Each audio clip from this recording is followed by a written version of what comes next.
Hey everyone, welcome back to the Brawn Body Podcast. As you know, I'm your host, Dan Brawn, and today we're going to be talking about how you can use exercise to biohack these two little hormones. You might have heard of them before, called testosterone and estrogen. So we'll briefly review what each of them does and why they're important, and then we'll review the evidence and literature. Now, we're going to try something different for this episode. We're going to provide links to all the studies that we reference directly in the episode details instead of posting them online. So this way you can literally click and pull up the articles as you're listening to the show. Today's episode is brought to you by CTM Band Recovery Products. CTM Therapy was founded by Dr. Kyle Bowling with the goal of combining compression, tension, and movement to increase recovery and optimize human movement. I personally own CTM Band's recovery products, such as the CTM Band itself and the Rumble Roller. And personally, I really like their products and highly recommend them. They're great for the hips, the calves, and just really get in there deeper than most recovery products that I've used. You can head over to their website. There's a link in the bio and use the coupon code BRAWN10 for an extra 10% off your order. So starting off here now with testosterone. What exactly is testosterone? There's a lot of talk about it. Everyone's trying to increase it and optimize it. So testosterone is a major sex steroid hormone. And believe it or not, it plays essential roles in both men and women. It helps to increase lean muscle mass and help maintain a optimal body composition, so high levels of muscle and low levels of fat. And it also helps to maintain bone density. It's found in some animals as well as humans, just a little Snapple cap fact for you. And in men, obviously, anatomically, it's going to come from the testicles, and in women, it comes from the ovaries. Now, obviously, men are going to have significantly higher amounts of testosterone than females. So, playing into that, the brain actually controls the levels of testosterone produced by the body. And testosterone itself as a hormone is going to act through your bloodstream. So it travels through your blood to get to where it needs to go to exert its effects. And typically we see it increase when a boy hits puberty, and it's going to kind of stay pretty high, relatively high until about 30 years old. And then it's going to drop when a man hits about middle age, and then kind of drops steadily from there. So as we've kind of talked about, testosterone is crucial to good health in males. Low levels of testosterone, whether it be in males or females, can actually cause a variety of health conditions such as depression, low libido, obesity, osteoporosis, increased risk for heart disease, depression, dementia, increased loss of muscle mass, and you lose muscle mass more quickly, and you gain fat mass more easily. So what's interesting to me is this one hormone, like I said, there are a ton of industries that have literally, made a small fortune off of helping people increase their testosterone, right? You see the commercials for it, you see it in the news, the list goes on and on. Well, there's also some companies that have made a lot of money decreasing testosterone. And there's a link to this article down in the episode details. But if you haven't heard it, go into Google and type in Kellogg's decrease testosterone. So you'll probably get a few different articles. I went with the one from Forbes because I'm most familiar with Forbes magazine, but there's a lot of different articles out there. Essentially, Kellogg's, the cereal company, was started in the early 1900s with the goal of therapeutically reducing testosterone. And what I find interesting about the whole thing is cereals, especially, when we think of Kellogg's cereals, such as Frosted Flakes or that sort of thing, tend to be higher in sugar and higher in, refined, processed food stuffs, for lack of a better term. And we know that these things actually decrease testosterone level. So lo and behold, it does what it was originally intended to do. Now, getting into what I'm going to call the good stuff here. Let's look at what we can do to increase testosterone.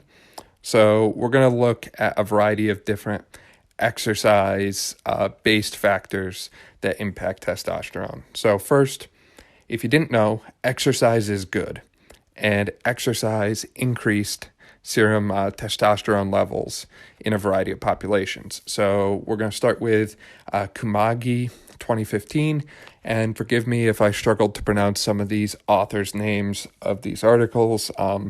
They are quite complex compared to what I'm used to.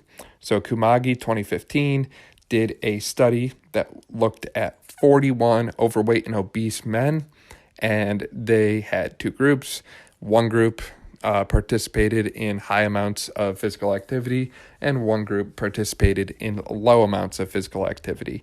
And this study found that the group that participated in more physical activity greatly increased their serum testosterone levels.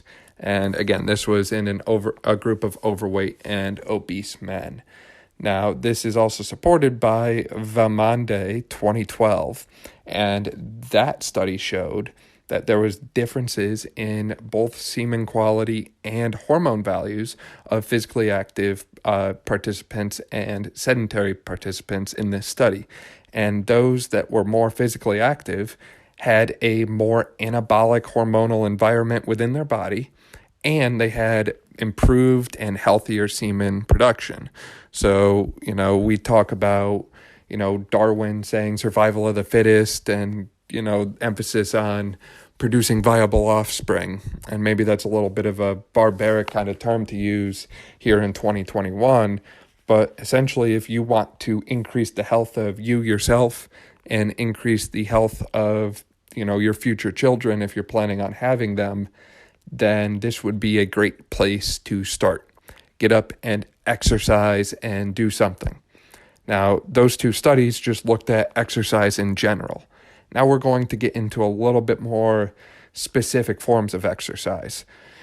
So first, we're going to look at sprinting. And if you didn't know, I am a huge fan of sprinting and interval training in general. We did a whole episode dedicated to what we called HIIT shock cycles and microcycles.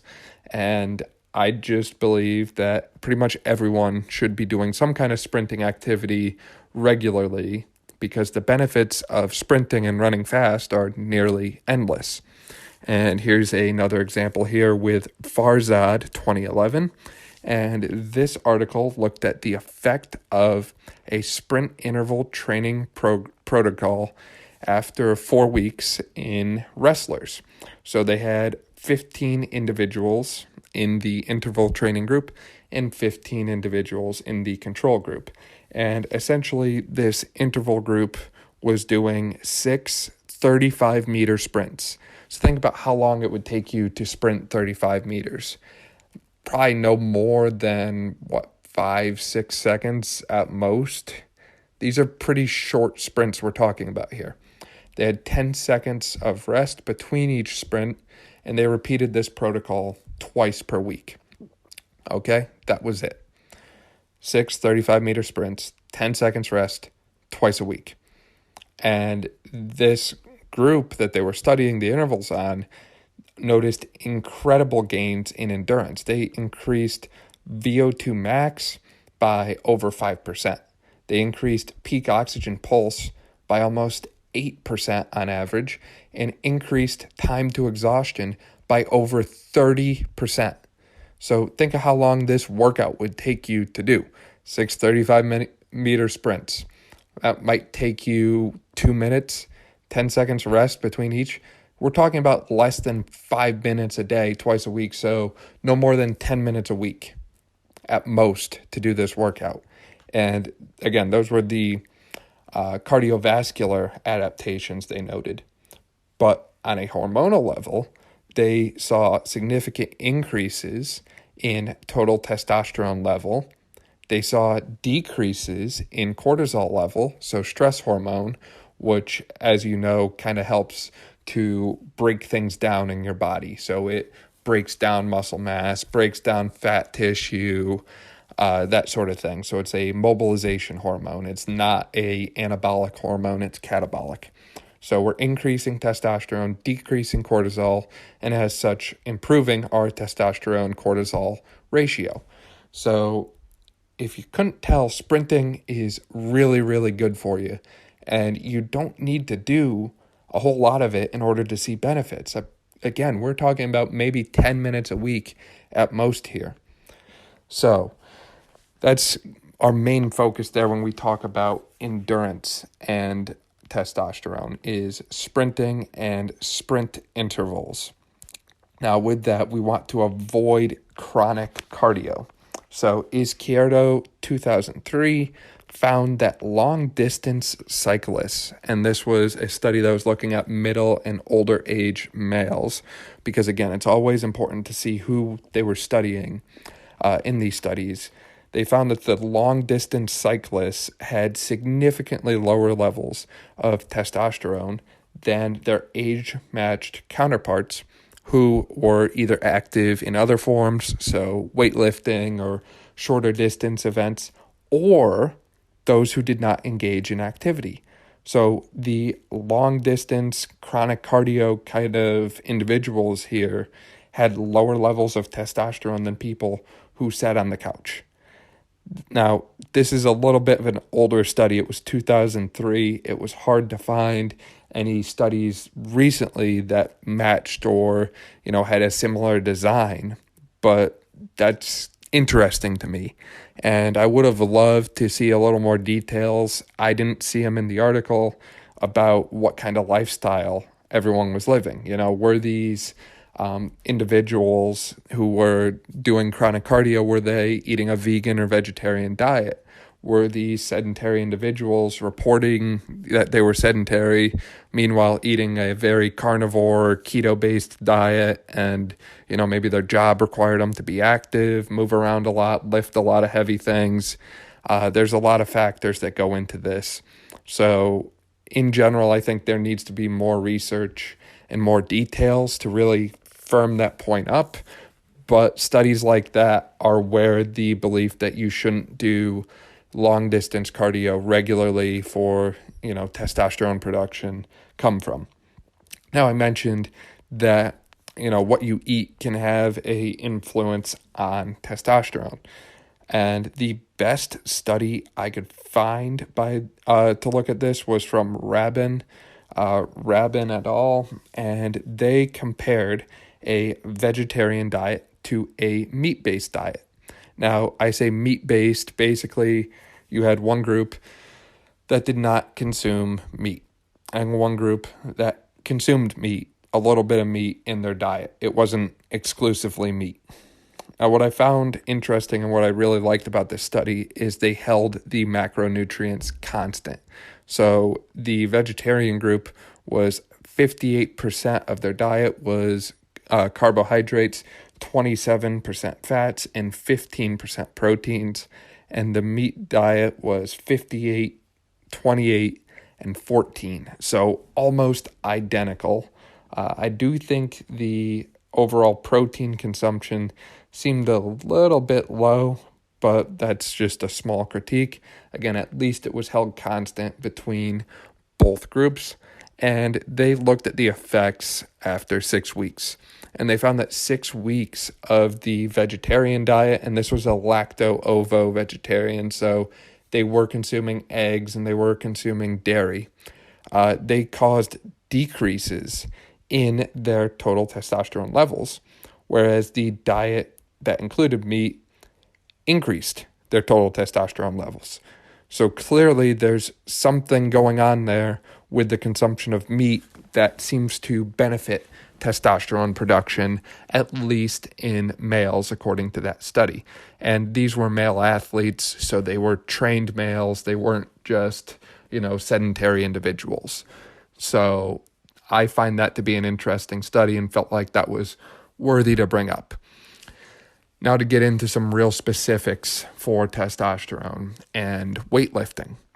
So believe it or not, you can actually design a weightlifting protocol to increase your testosterone. I've done it before. It takes a lot of time, and you spend a lot of time, flipping between this research article and that research article to learn different things. But I'm going to give you some of the spark notes and highlights here real quick. So this first study comes from Hakkinen, and this study found that testosterone levels increased pretty significantly following a 10 rep max set. So they had their 10 rep max loaded on a bar. I don't have the numbers right in front of me, but if I remember correctly, this was somewhere around 75 to 85% of your 1 rep max. You can just look up a chart real quick that shows rep maxes and percentages. But either way, this is a pretty heavy weight that they're lifting for 10 reps, until failure. And they found that increased testosterone production, but it did not increase after a 1 rep max set. Now they were using rest intervals of 3 minutes. So they would do a set, rest 3 minutes, do another set. So this is a little bit longer than most people rest for in the gym. From what I remember when I was at the gym, it's been a while because, I'm home now, home gym, that sort of thing. But most people weren't resting a full 3 minutes between their sets, and that obviously is going to make your workout a lot longer. But if you had the time for it, that seems like a great place to start.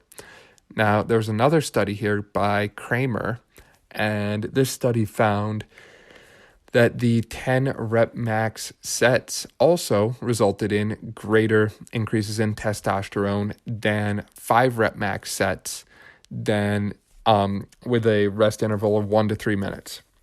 So again, that 10 rep max seems to be holding true for better increases in testosterone than those lower rep maxes. And again, they're using that 1 to 3 minute rest interval. Now, there's one plot twist to this study, and they acknowledge it. They found that the 5 rep max group exhibited higher levels of testosterone when they tested them again 60 minutes after exercise. So there's a little bit of a lag. The 10 rep max group saw that increase in testosterone very quickly. The 5 rep max group saw it more long-term and later on. So, if you're trying to design a training program for yourself that involves, a focus on increasing testosterone production, you might be looking at this so far and saying, okay, I'm thinking 1 to 3 minute rest intervals. I'm thinking a combination of 5 rep max and 10 rep max sets, because it seems like both are having positive effects on testosterone. And this second to last study I've got was a randomized controlled trial. So RCT, high level of evidence here, Rahimi 2010. They compared 3 different groups with specific time rest intervals. So one group had a 60-second rest period between exercises. One group had a 90-second rest period between exercises, and one group had 120 seconds of rest between exercises. And they all did the same lifting protocol, so that was held constant. They acknowledged that the overall time to complete the workout was slightly different due to the difference in rest intervals, but found that the longer rest interval period, so 2 minutes, showed the most improvements in testosterone level. So now we're thinking more along the lines of that 2 to 3 minute rest period window to optimize our testosterone from lifting. And the last study I'm going to mention, because a lot of the studies I've talked about already have looked at males. And a lot of times it's healthy males. We had the one that, looked at overweight and obese males. But most of the time it's males, healthy males, active males.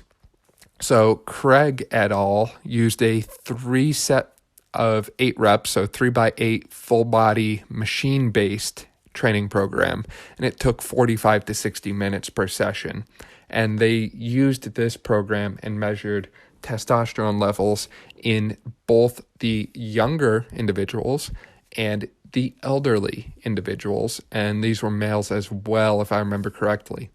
And they found that this resulted in increased testosterone levels after exercise. So what we've just shown you is, regardless of age, if you are a man who wants to increase testosterone levels, exercise can be a great way to help do that. And what I like about the exercise method and essentially just biohacking your testosterone is your body is in control. It's producing its own testosterone naturally. There's nothing artificial here, and the body has a variety of feedback loops and mechanisms in place to prevent your testosterone from getting too high. And again, this is all your body producing it on its own. So it's just supporting your body's natural processes and physiology. Now, I mentioned that I've made programs for people before that want to optimize their testosterone. And if that's something you're interested in, please feel free to reach out to us on Instagram or send us an email at brawnbodytraining@gmail.com. But just to summarize what we talked about, for the most part, we're looking at longer rest intervals of 2 to 3 minutes, and we're looking at a combination of 5 rep max and 10 rep max sets of large muscle compound exercises, bench press, squat, deadlift, pull-ups, that sort of thing. We're not going to focus on, tricep kickbacks and alternating arm hammer curls and, seated calf raises. Not to say they're not good exercises, but if your goal is primarily to increase testosterone production, you really need those large muscle type exercises. So now getting into estrogen. So this is the part of the show where I figure we'll see a little bit of a split between who starts listening and stops listening. But if you're still here, I highly encourage you listen to the end, because estrogen is kind of complex. It's one of 2 main sex hormones that women have. So men have testosterone, women have estrogen and progesterone. And there's actually a few different types of estrogen, and we'll get to that later. But estrogen as a whole is responsible for any kind of female physical feature, reproduction, that sort of thing. Men also have estrogen, but it's clearly present in smaller amounts than women, just like women had less testosterone than men. And in females, this is produced in the ovaries. So, as I said, it does a variety of things. It controls the menstrual cycle and is obviously very important for things like childbearing and the whole reproductive process. It helps to control cholesterol levels, believe it or not. It also protects bone health and increases bone density in both women and men. And it also has been found to have a profound impact on the female brain. So it can influence mood. We already mentioned bone health and bone density. It can influence the heart and heart health, skin, and a variety of other tissues, such as the muscles. Now, as I said, estrogen is very complex. If it's too low, there's a variety of side effects that can occur, and they're all pretty bad. So one of them being low bone density. That's not good. If it's too high, this is also bad, because this causes reproductive health issues, fatigue, issues with mental health. So clearly the goal of estrogen is to keep it balanced at a good level. Now, there's 2 studies I have that I'm going to reference here. Both were very good randomized controlled trials, so RCTs. And I know someone's probably listening and saying, okay, we've only got 2 studies on estrogen compared to like 12 for testosterone. What's going on here? So when it comes to estrogen, I am by no means the expert. I have a bias to study the stuff that impacts me more directly as a male. So that's one piece. Second piece is these are some of the best studies you can find. So RCTs, as you know, are very high levels of evidence.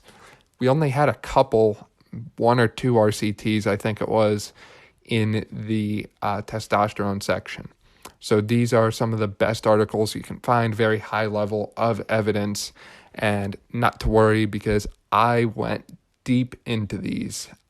So I can assure you that the information is very good. I was spending probably about 45 minutes to an hour earlier today before I started recording this, checking their different citations and looking at the different articles that they referenced in this trial. So they referenced about 70 to 80 articles, and I looked at about 50 or 60 of them.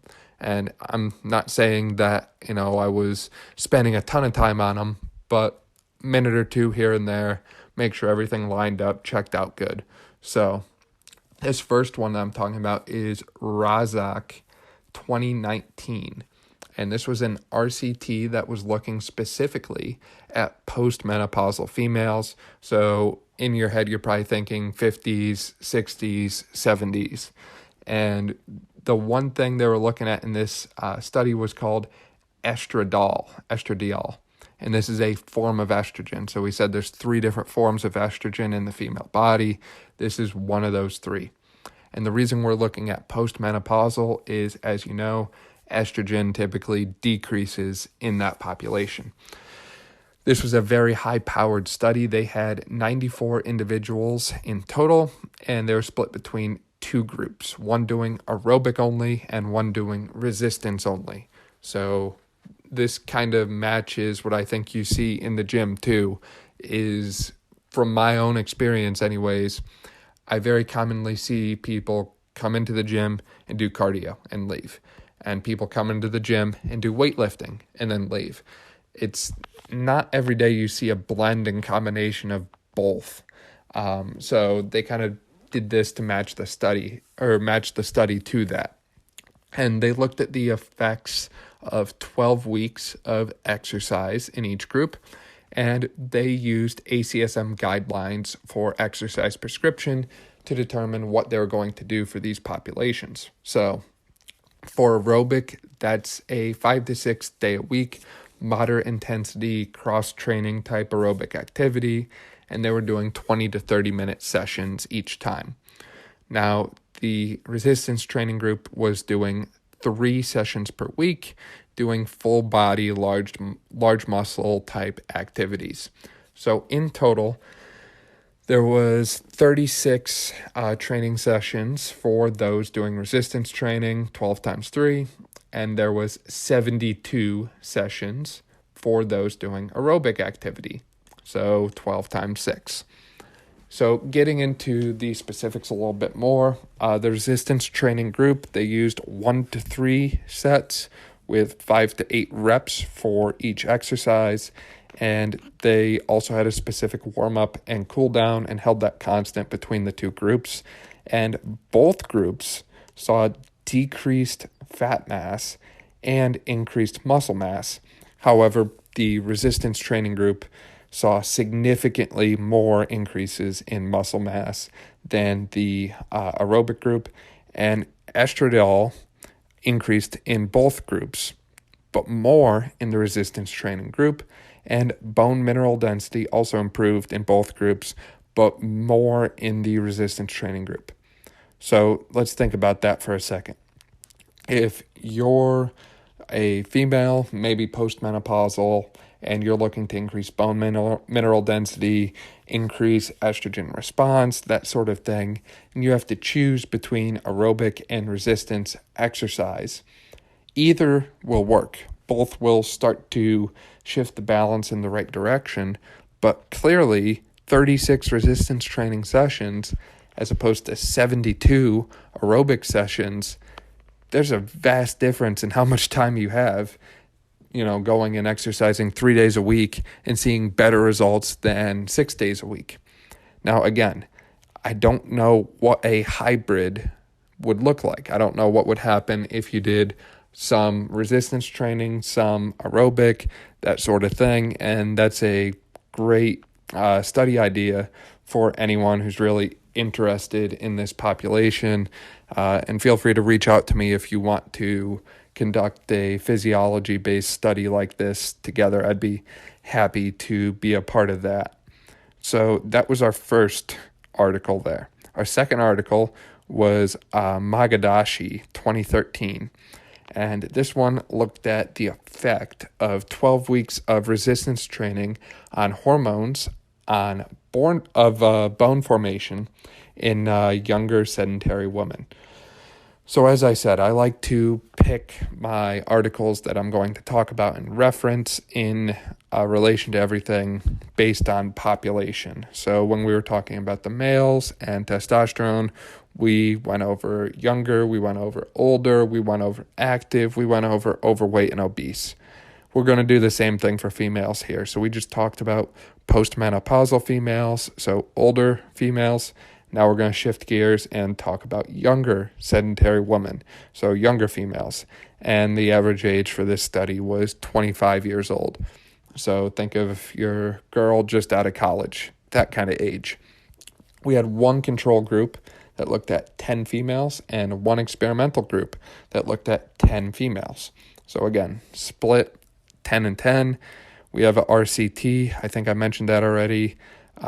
And we are using the chest press exercise in this study, leg extension, shoulder press, leg curl, lat pull down, leg press, bicep curl, and tricep extension.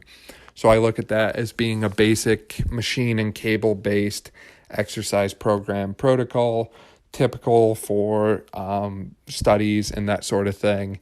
Very rarely do you see free weight exercises being used in studies like this because the machines control a fixed range of motion. So, you don't have any bias in that regard. They did 4 sets of 8 to 12 reps for each exercise using 65 to 80% of their 1 rep max. And after 12 weeks of training, so about 3 months, the training group had significantly increased with a great p-value, if you're into statistics, their growth hormone, estrogen, parathyroid, and testosterone levels. Now, again, I mentioned that this was all about hormones that impact bone formation, and all 4 of those impact bone mineral density. But obviously, we were focusing in more on estrogen. But all 4 hormones, estrogen especially, had positive reactions and positive results, positive findings from 12 weeks of resistance training. So there's 2 different high level of evidence studies that referenced a lot of other articles in their discussion. They were well put together, high power levels, especially with 94 individuals in a study. These are very good studies. Highly recommend checking them out if you have the time or interest in them. And we've essentially just proved that through exercise, you can impact your levels of testosterone and estrogen positively. And ultimately, that's what we're after. In the world we live in, it's so easy to go for the quick fixes, the pharmacological quick fixes. And if that's what your doctor recommends you do, then obviously follow your doctor's advice. I am not yet a doctor, and this is not medical advice by any means.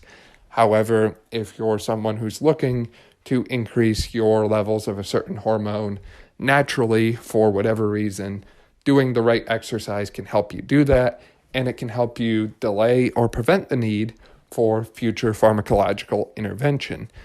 You might have seen different individuals like Ben Greenfield, Dave Asprey, people who are really into the biohacking. A lot of these guys are in their 40s and 50s, and they're not on testosterone or hormonal replacement therapy. And they're in their middle age when things are starting to go down. And you might look at it and think, okay, how is that possible? How could that be? But again, you look at the kind of lifestyle they live, and then you look at the research, and you can very easily connect the dots. And we hope that this episode helped you to connect the dots for yourself in your own health and fitness endeavors. So with that, that's going to do it for today's episode of the Brawn Body Podcast. Be sure to like, subscribe, and check us out on social media at Brawn Body, Brawn with a W.